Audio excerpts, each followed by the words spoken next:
You ready to go underground?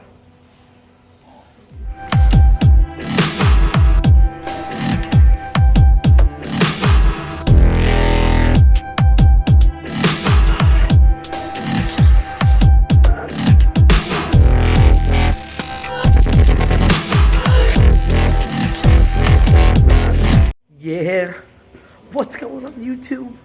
We are on our way down to Florida to do a YouTube video shoot, but we had to take a pit stop here in Sweetwater, Tennessee. Show them me for one. He's got a mining hat on. We're at a place called the Lost Sea Adventures. I was here at this place as a kid, like 20 years ago, with my parents and my uncle and my brother and sister, and I don't really remember it, but this place has the largest underground lake in all of the United States. So let's check this place out. Yeah, as we get ready to start our tour here, I gotta show this to my brother, my sister. Well, I don't think my sister remembers, but my mom and dad definitely remember. They still have these cups that we got as souvenirs 20 some odd years ago. They're still here amongst all the other cool stuff that's here. I can't believe it. It's starting to bring back some memories. Alright, we're going down into the cave. Here we go. I gotta get my light on. Dark. Here you go. Have fun, okay? Learn a lot about caves.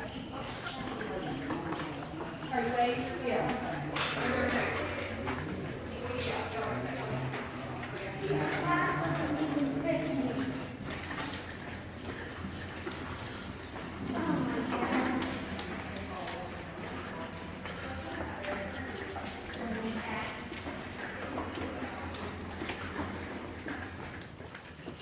Why can't I see you with this light? Alright, you are officially underground, Luke. I can't believe it. Look up, you see that's the ground up there. Yeah, no, I'm freaking out. And right behind me here, this is the wishing rock. It's called that because if you hit your head on it, you're going to wish you hadn't. So make sure to watch your head. Alright, so we're walking around down here. It's like 14 stories down. I can't wait to go in the water Wait, there's two ways. And the area that we just walked around here, we call this the Indian Council Chamber. Back in the 1820s, Chief Craighead of the Cherokee Indians acquired this land through the Ocoee and Hiwassee land grants. They would come to the whole council in this room, have secret powwows. Do you know what that is, Mom? Look, there could be iron. You know what that is?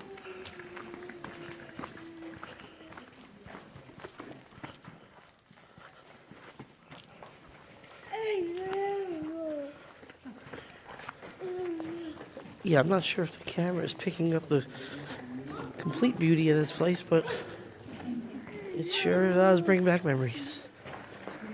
What the heck is that thing?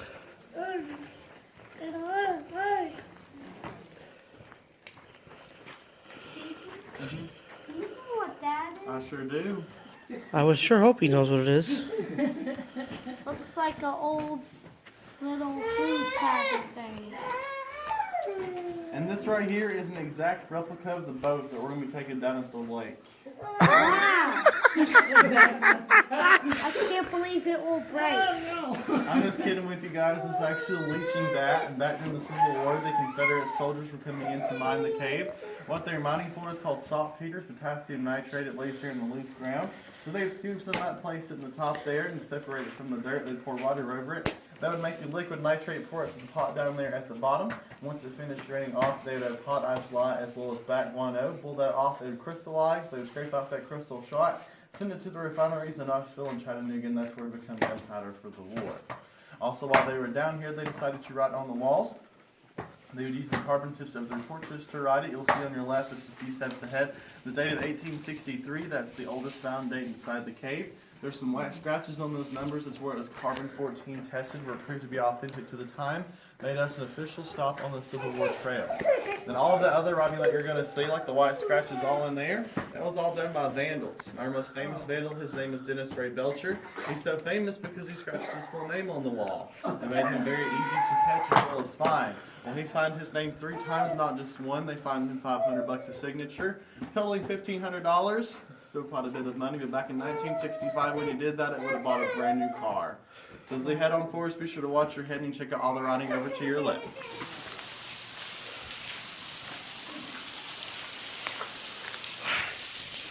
Come here, Luke.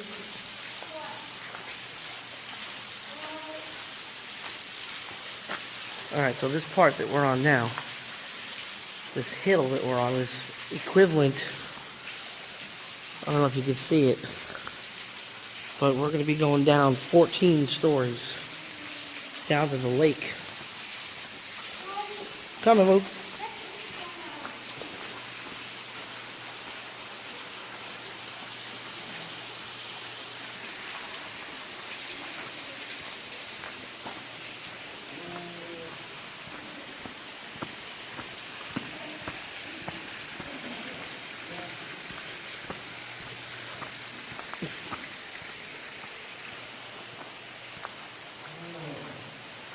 What do you think, Luke? I think they look trees. Yeah, here. Where's that water coming from? It's the lake.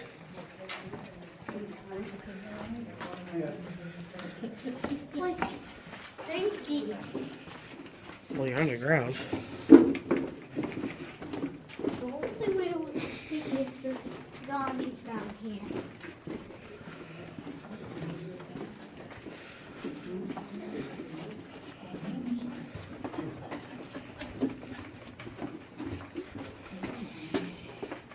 I think this is the lake up here.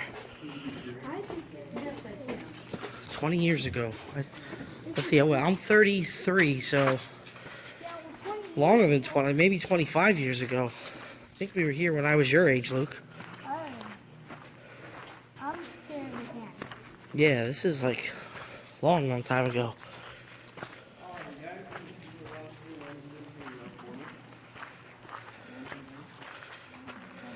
This is weird. Wow, look. Right over there for you guys, right behind the trash can. Right here, Luke, right here. I can't really. Is that water? It looks foggy. Yeah, well, it's the reflection. Okay, we're gonna go on the boat ride, Luke. Yay! I love boats. What are the buckets for? I'm sure he's gonna tell you. Oh.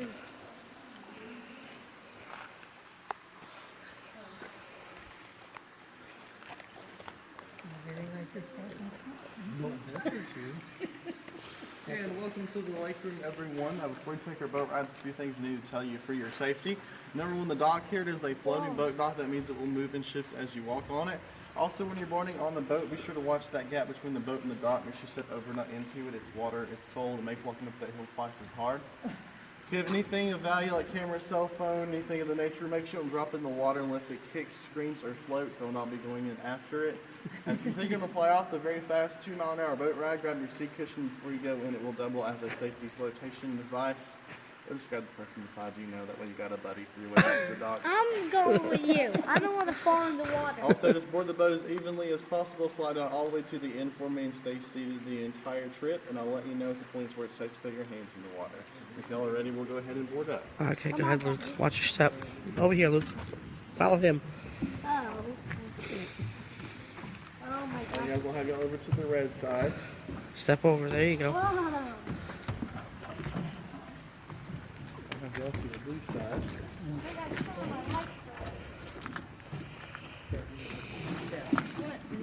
A paddle boat? Yep, in case we get stuck. Yeah, we better not get What do you stuck. think? We're on a lake under the ground. I know, it's awesome. And it's scary. Okay, look over here. You can see right down to the bottom. Yeah, it's like...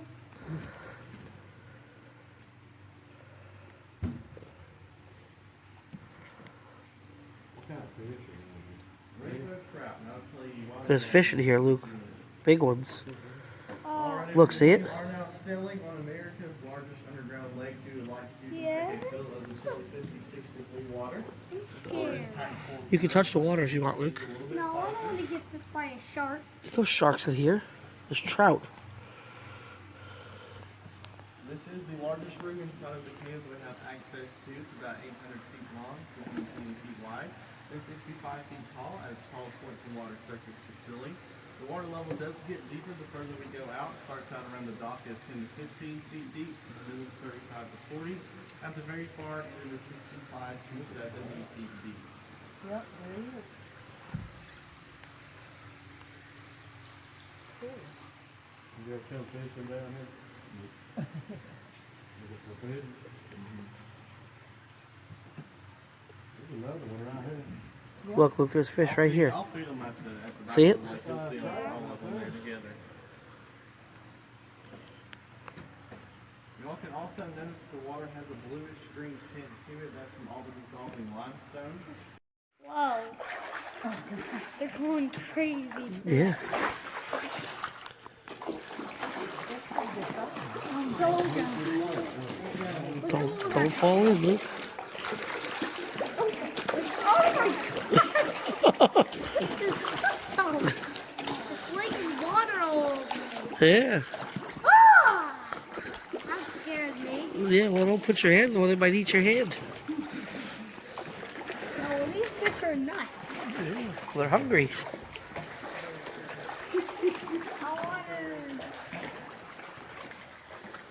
I wish I could more on this again.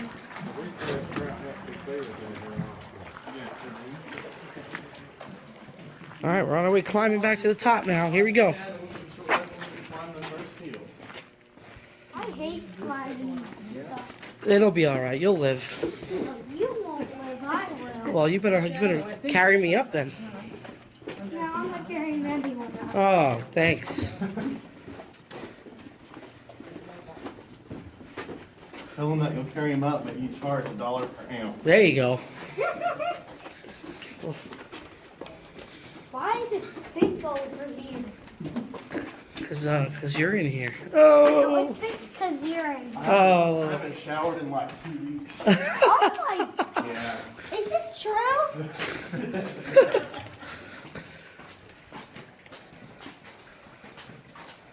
What is this stuff? That's all the electrical lines and stuff for the lights and the boats and stuff. Or do the boat charge?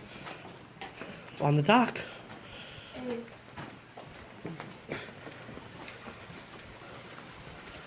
Oof, look at this. Incline, here we go. At least working here, you get a good exercise.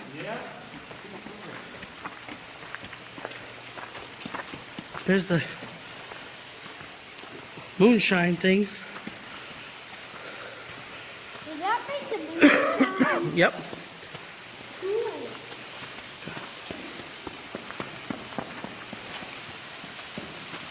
What is that thing for?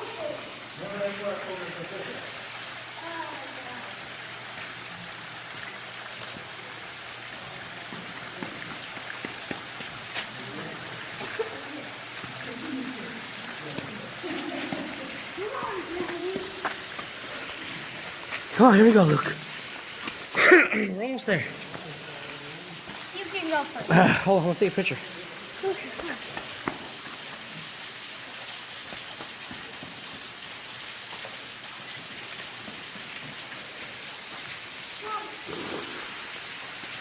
All right, here we go. Come on.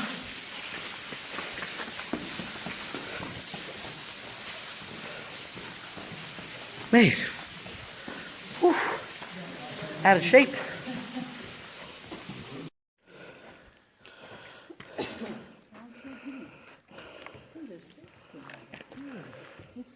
All right, so notice those stairs there. Those were carved there back in 1927. That's when our cave first opened up for tours.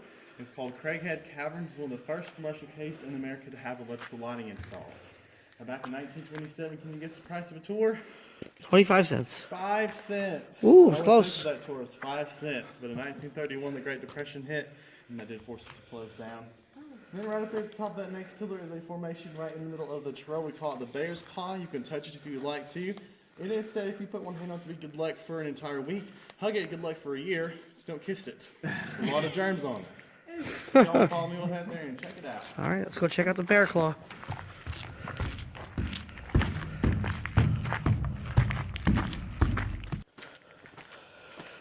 thank you guys very much. Hope y'all enjoyed it. Y'all have a great day. Thanks, buddy. Thank you. Appreciate you. What'd you think, Luke? It was good. All right, you get to go back to the surface now.